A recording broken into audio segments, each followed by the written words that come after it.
Continuamos hoy, amigo oyente, el viaje que estamos llevando a cabo por el libro de Levítico. En nuestro programa anterior comenzamos a considerar el aceite de olivas para el candelero de oro al entrar en nuestro estudio del capítulo 24 de este libro. Y decíamos que el pueblo de Israel tenía que suplir el aceite de olivas, y siendo que eran varias las lámparas que ardían continuamente de día y de noche, esto no era cosa pequeña.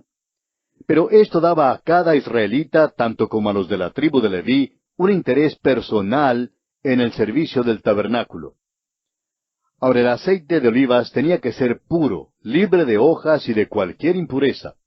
Las olivas no debían ser pisadas, sino machacadas, para producir el aceite de la mejor calidad. Siempre se usaba solo el mejor, porque el aceite habla del Espíritu Santo. Comenzaremos hoy leyendo los versículos 3 y 4 de este capítulo 24 de Levítico. Fuera del velo del testimonio, en el tabernáculo de reunión, las dispondrá Aarón desde la tarde hasta la mañana delante de Jehová. Es estatuto perpetuo por vuestras generaciones. Sobre el candelero limpio pondrá siempre en orden las lámparas delante de Jehová. Las lámparas tenían que permanecer encendidas perpetuamente mientras el tabernáculo estuviera levantado. Evidentemente, cuando marchaban por el desierto, no llevaban los candeleros encendidos. Notemos aquí que Aarón era el único que podía controlar el uso y el servicio del candelero. En Éxodo capítulo 30, versículos 7 y 8, encontramos estas palabras.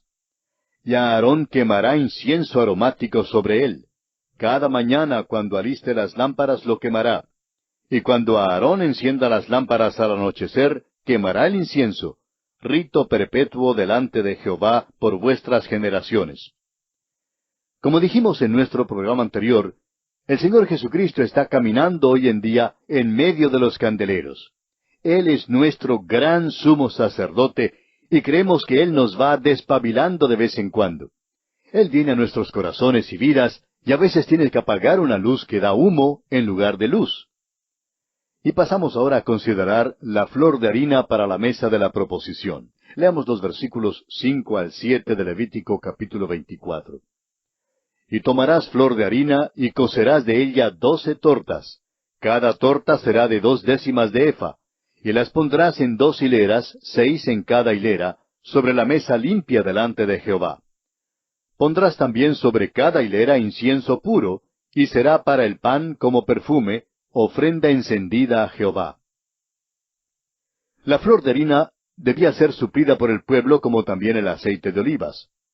Como el aceite habla del Espíritu Santo, así el pan habla de Cristo. El Señor Jesucristo dijo en Juan capítulo 6, versículo 35, Yo soy el pan de vida. El que a mí viene, nunca tendrá hambre, y el que en mí cree, no tendrá sed jamás. Flor de harina significa que era harina de trigo. El incienso era una especie de goma natural que el pueblo ofrecía como ofrenda. El pan habla de Cristo y el incienso habla de la maravillosa fragancia de su humanidad. Siga más adelante ahora con los versículos 8 y 9. Cada día de reposo lo pondrá continuamente en orden delante de Jehová, en nombre de los hijos de Israel, como pacto perpetuo. Y será de Aarón y de sus hijos, los cuales lo comerán en lugar santo, porque es cosa muy santa para él, de las ofrendas encendidas a Jehová, por derecho perpetuo. El pan tenía que permanecer en la mesa por 1 semana. Tenía que ser cambiado en el día de reposo, día en que Aarón y sus hijos debían comer el pan viejo, pero dentro del lugar santo. Cuando David y sus hombres se encontraban en una situación de necesidad desesperada, Ahimelech les dio un poquito del pan de la mesa de la proposición para comer. Así lo encontramos en el primer libro de Samuel, capítulo 21, versículos 4 al 6, donde leemos, El sacerdote respondió a David y dijo, No tengo pan común a la mano, solamente tengo pan sagrado, pero lo daré si los criados se han guardado a lo menos de mujeres. Y David respondió al sacerdote y le dijo, En verdad las mujeres han estado lejos de nosotros ayer y anteayer. Cuando yo salí, ya los vasos de los jóvenes eran santos, aunque el viaje es profano. ¿Cuánto más no serán santos hoy sus vasos? Así el sacerdote le dio el pan sagrado, porque allí no había otro pan sino los panes de la proposición, los cuales habían sido quitados de la presencia de Jehová, para poner panes calientes el día que aquellos fueron quitados. Y nuestro Señor se refirió a este incidente en el capítulo 12 del Evangelio según San Mateo, versículos 3 y 4, cuando criticaron a sus discípulos por comer granos en el día de reposo. Leamos este pasaje. Pero Él les dijo, ¿no habéis leído lo que hizo David cuando él y los que con él estaban tuvieron hambre? ¿Cómo entró en la casa de Dios y comió los panes de la proposición, que no les era lícito comer ni a él ni a los que con él estaban, sino solamente a los sacerdotes? El pan y la luz hablan de Cristo. El mismo Señor Jesucristo dijo en Juan 6:51, Yo soy el pan vivo que descendió del cielo. Si alguno comiere de este pan, vivirá para siempre. Y el pan que yo daré es mi carne, la cual yo daré por la vida del mundo. Y una vez más, en el capítulo 8 del mismo Evangelio según San Juan, versículo 12, dice Jesús, Yo soy la luz del mundo. El que me sigue no andará en tinieblas, sino que tendrá la luz de la vida. Amigo oyente, tenemos que comer de Él si le vamos a servir. Y cualquier cosa que hagamos para Él, tenemos que hacerla de acuerdo a la luz que Él nos da mediante el Espíritu Santo. Y llegamos ahora al tercer aspecto que vamos a considerar en nuestro estudio de este capítulo 24. Este aspecto es la pena de muerte para el pecado de blasfemia. Hay solamente dos incidentes o episodios históricos que son relatados en todo el libro de Levítico. Uno fue el incidente del fuego extraño que ofrecieron Nadab y Abiú, hijos de Aarón, en el capítulo 10 de Levítico. Y ahora llegamos a este otro incidente. Parece estar completamente fuera de armonía con las instrucciones que se están dando aquí, pero tenemos que reconocer el hecho de que Dios está enseñando una gran lección objetiva en cuanto a la blasfemia. Leamos los versículos 10 al 12 de este capítulo 24 de Levítico. En aquel tiempo, el hijo de una mujer israelita, el cual era hijo de un egipcio, salió entre los hijos de Israel, y el hijo de la israelita y un hombre de Israel riñeron en el campamento. Y el hijo de la mujer israelita blasfemó el nombre y maldijo. Entonces lo llevaron a Moisés, y su madre se llamaba Selomit, hija de Dibri, de la tribu de Dan. Y lo pusieron en la cárcel hasta que les fuese declarado por palabra de Jehová. Este muchacho que blasfemó era lo que hoy en día llamaríamos un mestizo, pues su madre era de la tribu de Dan, mientras que su padre era egipcio. Había gente extranjera que salió de Egipto junto con los israelitas, como lo indica el capítulo 12 de Éxodo, versículo 38. Y vamos a ver que esta gente era la que alborotaba el campamento y murmuraba y causaba contienda. En el capítulo 11 del libro de Números, versículo 4, leemos, Y la gente extranjera que se mezcló con ellos tuvo un vivo deseo, y los hijos de Israel también volvieron a llorar y dijeron, ¿quién nos diera a comer carne? Podemos ver por qué esta gente era la que causaba problemas. Cuando llegó el día en que los israelitas tenían que salir de Egipto para ir a la tierra prometida, probablemente el padre egipcio se quedaría en Egipto, mientras que la madre israelita tenía que salir. Allí mismo, pues, surgía una separación. Esta es una de las razones por las cuales Dios le dijo a su pueblo en aquel entonces, y le dice hoy en día, que no debe haber matrimonio entre el creyente y el incrédulo. Ahora, esto no tiene nada que ver con la raza. Es malo que un creyente se case con un incrédulo, no importa cuál sea el color de su piel. Puede que sean del mismo color, pero aún así es malo que el creyente se case con un incrédulo. Amigo oyente, no soy yo quien digo esto, es Dios quien lo dice. Yo por mi parte nunca hubiera sabido que es malo si Dios no lo hubiera dicho. Pues bien, vemos aquí que desde el comienzo el hijo mestizo tiene problema. Tiene que hacer una decisión en cuanto a si debe seguir el camino del padre o el camino de la madre. El problema es que la decisión realmente nunca se hace en forma cabal. Seguro que hizo una decisión, pero luego en su mente surgió siempre la pregunta, ¿no habrá sido mejor haberme quedado con papá? Y así esta gente extranjera siempre tenía este interrogante por delante. En primer lugar, era una decisión muy difícil salir de Egipto. Y luego sus pensamientos constantemente se volvían a Egipto, y entonces, cuando tenían que hacer algún trabajo difícil, ellos eran los primeros en quejarse. En nuestros días, también, amigo oyente, tenemos este mismo tipo de personas en la iglesia. Hay el incrédulo en la iglesia que quiere meter un pie en la iglesia y el otro en el mundo. Y estos son los que forman los alborotos. Nos preguntamos con frecuencia si una persona alborotadora es realmente salva. No podemos entender cómo una persona realmente salvada puede tratar de obstruir la proclamación de la palabra de Dios. Bien, volviendo ahora al pasaje que estamos estudiando, creemos que este muchacho debió haberse metido en una riña. Ahora es fácil comprender cómo pudo haber sucedido esto. En realidad no pertenecía a la tribu de Dan, sino que era un familiar que tenía acceso al campamento de Israel. Aparentemente, después de haberse metido en una riña, blasfemó el nombre de Dios. Maldijo el nombre del Señor, aquel nombre que era sagrado en Israel. Y todavía hoy en día hay una pregunta en cuanto a cómo se debe pronunciar el nombre del Señor. ¿Es Jehová o Yahvé? El nombre era tan santo para los israelitas que ellos ni aún lo pronunciaban. Pero este blasfemo sí se atrevió a pronunciarlo. Y creemos que la lección es obvia para quienes acostumbran a usar el nombre de Dios y de Jesucristo como un simple expletivo en su conversación. Leamos ahora los versículos 13 al 16 de este capítulo 24 de Levítico. Y Jehová habló a Moisés diciendo, Saca al blasfemo fuera del campamento, y todos los que le oyeron pongan sus manos sobre la cabeza de él, y apedréelo toda la congregación. Y a los hijos de Israel hablarás diciendo, Cualquiera que maldijere a su Dios, llevará su iniquidad. Y el que blasfemare el nombre de Jehová ha de ser muerto.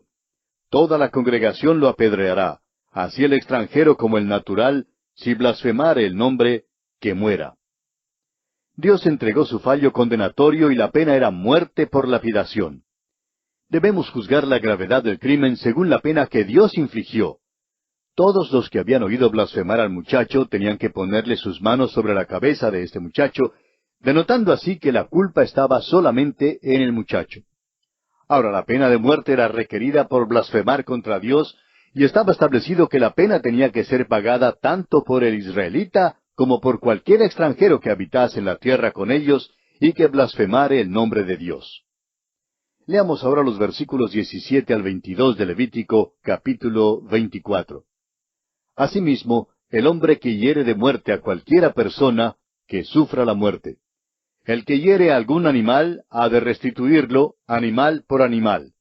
Y el que causare lesión en su prójimo, según hizo, así le sea hecho, rotura por rotura, ojo por ojo, diente por diente, según la lesión que haya hecho a otro, tal se hará a él. El que hiere a algún animal, ha de restituirlo, mas el que hiere de muerte a un hombre, que muera. Un mismo estatuto tendréis para el extranjero como para el natural, porque yo soy Jehová vuestro Dios. Parece que hemos adquirido algunas nociones extrañas y pseudo bondadosas en cuanto al trato de los criminales. Pero el castigo bíblico del asesino lo tenemos aquí mismo. Aquellos que protestan por las guerras les gusta escribir las palabras bíblicas «no matarás» en sus estandartes. Pero todavía estamos esperando ver un estandarte que diga «el hombre que hiera de muerte a cualquiera persona que sufra la muerte». Se estableció pues aquí lo que es conocido como la lex talionis, o sea, la ley del talión, ojo por ojo, diente por diente. Esta era la pena que literalmente se imponía. Una misma ley se aplicaba tanto al israelita como al extranjero. Y leamos ahora el último versículo de este capítulo 24.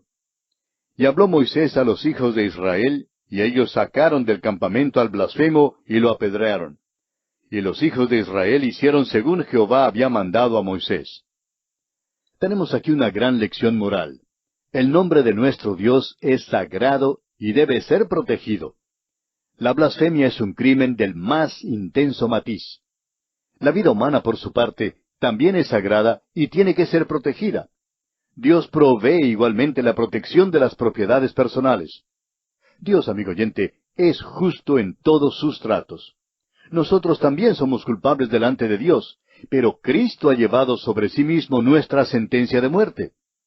Ezequiel capítulo 18, versículo 4 dice, «El alma que pecare, esa morirá». Pero el profeta Isaías nos dice en el capítulo 53 de su profecía, versículos 4 al 6, «Ciertamente llevó él nuestras enfermedades y sufrió nuestros dolores, y nosotros le tuvimos por azotado, por herido de Dios y abatido. Mas él herido fue por nuestras rebeliones, molido por nuestros pecados. El castigo de nuestra paz fue sobre él, y por su llaga fuimos nosotros curados. Todos nosotros nos descarriamos como ovejas, cada cual se apartó por su camino, mas Jehová cargó en él el pecado de todos nosotros». ¿Qué palabras más consoladoras son estas? Sí, amigo oyente, Dios cargó en su Hijo, Jesucristo, el pecado suyo y el pecado mío. Y todo lo que usted tiene que hacer ahora es abrir las puertas de su corazón a Jesucristo, el Hijo eterno de Dios, y recibirle como su Salvador personal. Hágalo en esta hora y comience a disfrutar así de una nueva vida, una vida que es eterna. Y así concluimos nuestro estudio del capítulo 24 de Levítico. Y llegamos ahora al capítulo 25. No nos queda mucho tiempo para entrar en muchos detalles en esta ocasión, pero diremos que en este capítulo estudiaremos las leyes con respecto a la tierra prometida. Dios no creó el sistema mosaico solo para el pueblo de Israel, sino más bien para la misma tierra de Palestina. Este es el concepto que acentúa este capítulo 25. Al leerlo, veremos que es obvio que las leyes dadas aquí no podrían ser ejecutadas sino hasta después que Israel entrara en la tierra de Canaán. No podían ser adaptadas a la vida en el desierto de ninguna manera. Hay en todo el capítulo una referencia constante y casi monótona, así como una repetición de la palabra tierra. Las frases «cuando hayáis entrado a la tierra» y «pregonaréis libertad en la tierra» son frases que se encuentran en este capítulo. De hecho, las palabras «la tierra», «tu tierra» o «vuestra tierra» aparecen más de 10 veces. Todo en este capítulo tiene que ver con la tierra que Dios había prometido a Israel. La economía mosaica era especial para un pueblo peculiar, Israel, y una tierra en particular, la tierra de Palestina. Notaremos además que es para un pueblo que se dedica a la agricultura. Hay quienes tratan de usar el Antiguo Testamento como un modelo para el vivir de la iglesia. Pero, amigo oyente, no podemos generalizar de esa manera, porque veremos que estas leyes no tienen valor o aplicación alguna para la vida en muchas partes del mundo. La frase «pregonad libertad por toda la tierra» fue la frase que se inscribió en la campana de la libertad en la ciudad de Filadelfia, en los Estados Unidos, la campana que repicó cuando los Estados Unidos declararon su independencia. Sin embargo, debemos siempre recordar que estas leyes fueron dadas a un pueblo en particular, en una tierra en particular. Y nuestro tiempo se ha agotado, así es que tenemos que detenernos por esta ocasión. Comenzaremos pues nuestro estudio del capítulo 25 de Levítico en nuestro próximo programa.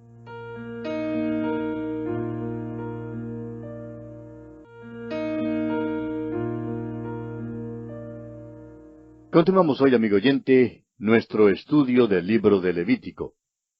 En el estudio de este tercer libro del Antiguo Testamento, estamos llegando ya a los capítulos finales, y nos corresponde hoy comenzar con el capítulo 25.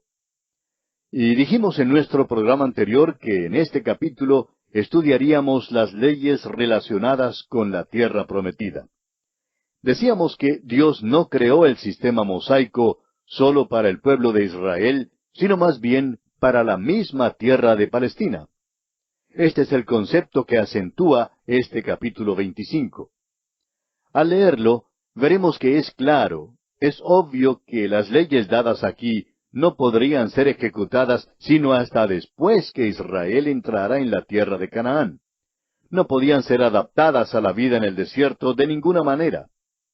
Hay en todo el capítulo una referencia constante y casi monótona, así como una repetición de la palabra tierra.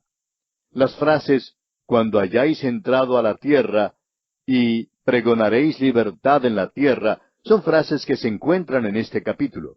De hecho, las palabras «la tierra», «tu tierra» o «vuestra tierra» aparecen más de 10 veces. Todo en este capítulo tiene que ver con la tierra que Dios había prometido a Israel. La economía mosaica era especial para un pueblo peculiar, Israel, y para una tierra en particular, la tierra de Palestina. Notaremos además que es para un pueblo que se dedica a la agricultura. Hay quienes tratan de usar el Antiguo Testamento como un modelo para el vivir de la iglesia. Pero amigo oyente, no podemos generalizar de esta manera, porque veremos que estas leyes no tienen valor o aplicación alguna para la vida en muchas partes del mundo. La frase "pregonad libertad por toda la tierra" es la frase que se inscribió en la campana de la libertad en la ciudad de Filadelfia, en los Estados Unidos, la campana que repicó cuando los Estados Unidos declararon su independencia. Sin embargo, debemos siempre recordar que estas leyes fueron dadas a un pueblo en particular, en una tierra particular definida. Ahora uno no puede leer el libro de Levítico, y mucho menos toda la Biblia, sin notar la repetida ocurrencia del número 7. Es el número que se usa para denotar cabalidad o entereza. No significa perfección en todos los casos, sino que denota entereza, es decir, que no falta nada, está completo. Hay una relación definida entre el frecuente uso del número 7 en este libro de Levítico con la manera en que se usa el número 7 en el libro de Apocalipsis. Ambos libros lo usan de una manera estructural. El tiempo se dividía en 7, tanto para los calendarios civiles como los ceremoniales. Tenemos el séptimo día, la séptima semana, el séptimo mes y el séptimo año. El calendario estaba relacionado con los tiempos de reposo y el código levítico se movía según ruedas de 7 siglos. Dios reposó en el séptimo día, no porque estaba cansado, sino porque había terminado la creación en 6 días y su obra estaba completa. El día de reposo quedó como la unidad fundamental para la medida del tiempo, y desde allí surgieron unidades más y más expansivas para medir el tiempo. Estudiaremos, pues, las leyes relacionadas con la tierra prometida bajo los siguientes aspectos. Primero, el año de reposo, en los versículos 1 al 7. En segundo lugar, el año de jubileo, en los versículos 8 al 24. En tercer lugar, la redención de propiedad, en los versículos 25 al 34. Y en cuarto y último lugar, la redención de personas, en los versículos 35 al 55. Comencemos, pues, con el primer aspecto, el año sabático, o sea, el año de reposo. Leamos el primer versículo de este capítulo 25 de Levítico. Jehová habló a Moisés en el monte de Sinaí, diciendo. Ahora, primero debemos notar que esto nos trae una vez más al monte Sinaí. Son instrucciones que debían ser puestas en práctica una vez que entrasen en la tierra prometida. Recuerde usted que Dios había hablado desde el tabernáculo en Levítico capítulo 1, versículo 1. Leamos ahora el versículo 2 de este capítulo 25. Habla a los hijos de Israel y diles, cuando hayáis entrado en la tierra que yo os doy, la tierra guardará reposo para Jehová. Esto es asombroso.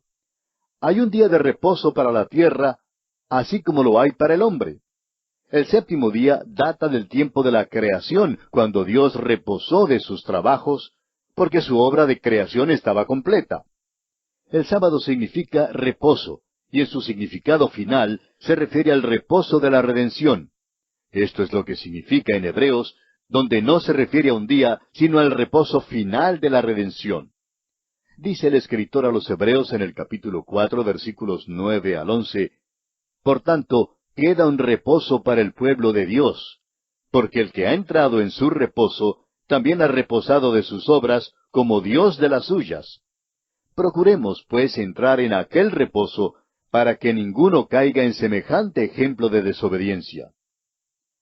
La palabra reposo en estos versículos significa literalmente guardando un día de reposo.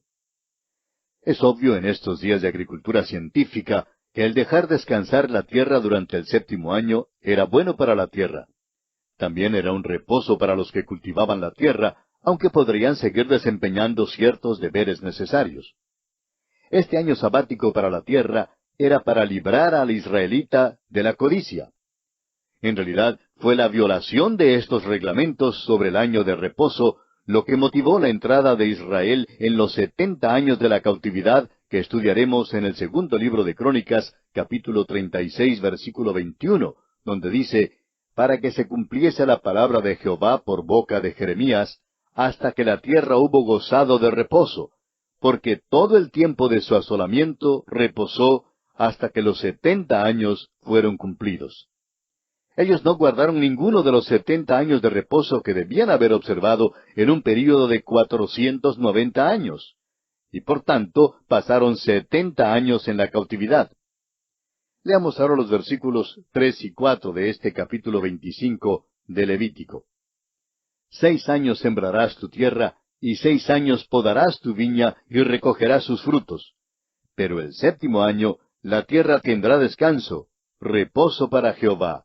No sembrarás tu tierra, ni podarás tu viña. Este versículo aclara sin lugar a dudas que el año sabático estaba relacionado directamente con la tierra. Debían sembrar los campos y cortar sus viñas por 6 años, pero entonces no debían sembrar ni cortar nada durante todo el 7º año. Hay una maldición sobre la tierra tanto como sobre el hombre, y esta es que por el sudor del rostro es que se saca el pan de la tierra. Pero la Biblia dice que habrá un día cuando la maldición será levantada de la creación. Veamos lo que nos dice a este respecto Isaías en el capítulo 35 de su profecía, versículos 1 y 2. Se alegrarán el desierto y la soledad, el yermo se gozará y florecerá como la rosa. Florecerá profusamente, y también se alegrará y cantará con júbilo. La gloria del Líbano le será dada, la hermosura del Carmelo y de Sarón. Ellos verán la gloria de Jehová, la hermosura del Dios nuestro. Y también el apóstol Pablo, en su carta a los Romanos, capítulo 8, versículos 20 al 22, dice, porque la creación fue sujetada a vanidad, no por su propia voluntad, sino por causa del que la sujetó en esperanza, porque también la creación misma será libertada de la esclavitud de corrupción a la libertad gloriosa de los hijos de Dios. Porque sabemos que toda la creación gime a una, y a una está con dolores de parto hasta ahora. En la región del sur de los Estados Unidos, por ejemplo, han aprendido, después de muchas penurias, que uno debe dejar descansar la tierra. Fue mucha la tierra que se echó a perder al sembrarla de algodón todos los años. El año sabático, en realidad, era un buen principio agrícola que Dios le dio al pueblo de Israel. Y es muy interesante que Dios lo sabe todo en cuanto a la labranza, ¿no le parece? Leamos ahora los versículos 5 al 7 de este capítulo 25 de Levítico. Lo que de suyo naciere en tu tierra segada, no lo segarás, y las uvas de tu viñedo no vendimiarás. Año de reposo será para la tierra. Mas el descanso de la tierra te dará para comer a ti, a tu siervo, a tu sierva, a tu criado, y a tu extranjero que morare contigo, y a tu animal, y a la bestia que hubiere en tu tierra, será todo el fruto de ella para comer. Esto muestra cómo las necesidades físicas del pueblo eran suplidas durante el año sabático. La tierra era tan fértil que no era necesario sembrar cada año. En el valle del Éufrates, en los días de Abraham, la fertilidad era tal que ni se necesitaba sembrar. El grano crecía sin sembrarlo. La tierra en Israel producía lo suficiente como para suplir las necesidades del dueño del terreno, de sus siervos y del extranjero. Aún el ganado podría sobrevivir y probablemente engordaba muy bien al apacentar en la tierra no cultivada. Dios cuidó tanto al hombre como al animal, al israelita como al extranjero, al rico como al pobre durante todo el año de reposo. Todos tenían lo suficiente para comer. Sin embargo, era prohibido en ese año recoger la cosecha para venderla en el mercado. Hay algunas personas que ponen gran énfasis en la observación del día de reposo y hasta aguijonean a quienes no lo observan. En realidad, amigo oyente, aquellos que hemos creído en Cristo como nuestro Salvador personal, guardamos el sábado. La verdad es que guardamos el sábado, el domingo, el lunes, el martes, el jueves, toda la semana. Porque la palabra sábado significa reposo. Y aquellos que creemos en Cristo, Ya hemos entrado en el reposo de la redención, hemos cesado nuestro afán por obtener justificación por medio de las obras, y hemos puesto nuestra confianza en Jesucristo. Y es por esto, amigo oyente, que todos los días son días de reposo, reposo en Jesucristo. Por supuesto que a estas personas que ponen tanto énfasis en la observación del día de reposo, no les gusta esta manera de pensar. Pero quisiéramos preguntarles, ¿están guardando la ley mosaica? ¿Están guardando el sábado como lo guardaba Israel? Ahora es posible que respondan que sí, que lo guardan de la misma manera. Pero vemos aquí en este capítulo 25 de Levítico que no solamente había el día de reposo, sino también todo un año sabático. Y en aquel año los pobres podían entrar en las viñas y recoger uvas. Y nos preguntamos si estas personas que enfatizan la observación del día de reposo permiten que los pobres entren en sus viñas, en sus sembrados, en sus haciendas, para que recojan esa cosecha. Amigo oyente, estas personas no están guardando la ley mosaica, están guardando solamente una pequeña parte de ella, pero no guardan el año de reposo ni el año de jubileo. Dios estaba enseñándole a Israel algunas lecciones. Nunca permitió que ninguno monopolizara la tierra, y de esta manera Dios pudo además cuidar siempre de los pobres. Dios estaba protegiendo la tierra y a los pobres. Y entonces también les estaba recordando que la tierra era maldita, pero que vendría el tiempo cuando la tierra produciría en abundancia. Hoy en día son muchos los que se preocupan por el gran aumento de los nacimientos y la inhabilidad de la tierra de producir suficiente comida para toda la población. Cuando la maldición se quite, amigo oyente, esta tierra producirá de una manera que nunca ha sido visto desde la caída del hombre. Dios es el proveedor de todas las necesidades humanas. Dios es el dueño de esta tierra. Y este es el mismo Dios que hoy le ofrece la salvación eterna de su alma por medio de la muerte de su bendito Hijo, Cristo Jesús, en la cruz del Calvario.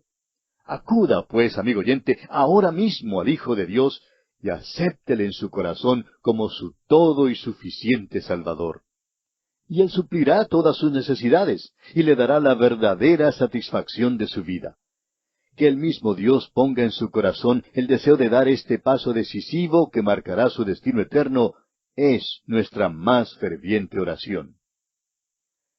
Y así, amigo oyente, llegamos al término de este programa por el día de hoy. En el próximo programa continuaremos nuestro estudio con el versículo 8 de este capítulo 25 del Levítico. Como es nuestra costumbre, le sugerimos leer los siguientes versículos de este capítulo para que se familiarice con su contenido y también esté mejor preparado para nuestra próxima visita.